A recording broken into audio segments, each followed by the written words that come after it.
Welcome back. In the last video, we looked at how to install and configure Seriously Simple Podcasting, but there was one area of the plugin that we skipped, and that was feed details. Before we get into exactly how to configure our feed, it's good to know the importance of an RSS feed for our podcast.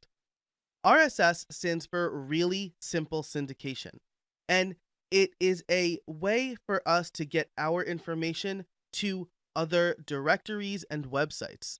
Blogs have been using RSS since the early 2000s, and feeds for podcasts are integral to making sure they show up in places like Apple Podcasts, Google Podcasts, Spotify, and more. Basically, the feed is the source for everything associated with our show. That includes details about the show as well as the most recent episodes.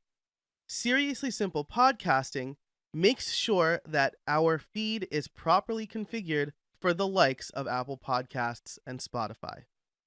So let's go ahead and configure this. Seriously Simple Podcasting will pull the title and subtitle automatically from WordPress. So these might be familiar. They are what we filled in the customizer earlier in our theme video. You can also customize the author field, which is what I've done here. So I put my own name instead of the original text, which was TIL Podcast. Next, we have the primary, secondary, and tertiary categories. This is going to tell iTunes and other podcast directories how to organize our podcast. If you can fill in all 6, great. Otherwise, fill in what you can. Our primary category is education, and looking at the subcategories, our show really doesn't fit directly into any one of these, so we're going to skip that. For the secondary category, we're going to choose society and culture. And under society and culture, we're going to choose personal journals, since this is basically a podcast about things that I've learned. And we're going to skip the tertiary category and subcategory. Next, it's time to fill in a description or summary of our podcast. This will show up in our feed and will tell iTunes what to display when people are considering the show. So we will add our description here. And then the same thing goes for the cover image. The cover image is the podcast artwork, and that is going to show up in the directories as well as in the individual podcast players.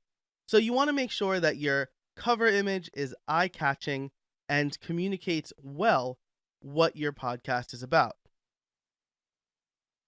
We're going to choose the artwork we came up with. Notice that we must have a minimum size of 1400 by 1400 pixels, but iTunes and others actually like a size of around 3000 by 3000 pixels. Next, we have the owner's name and email address. The name will show up in the podcast directory. Seriously Simple Podcasting grabs the language from our WordPress settings, and then there's a few other pieces of information to help iTunes and other directories organize our podcast. If you have explicit content in your podcast, be sure to check this. That includes swearing or topics that may not be suitable for children. And iTunes, as of late, has been cracking down on this.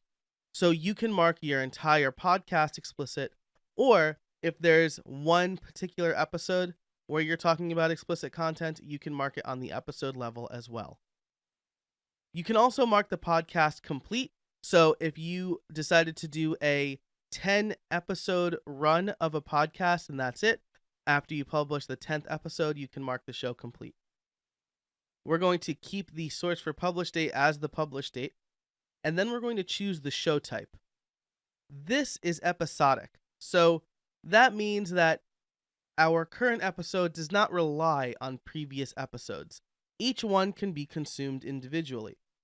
The other option is serial, and that's more of a series. So the podcast Serial, aptly named, fits well in this category because you should really start that show at the beginning of a season. You can't just jump in the middle and know exactly what's happening.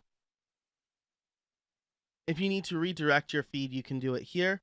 And then when we submit our podcasts to the various services, we can grab the URL that they provide us and paste those in here. So we're going to save these changes. And now our podcast feed is configured. That's it for this video. In it, we learned the importance of RSS feeds, and we learned how we could use Seriously Simple Podcasting to make sure that our podcast feed is properly configured. In the next video, we are going to add our first episode.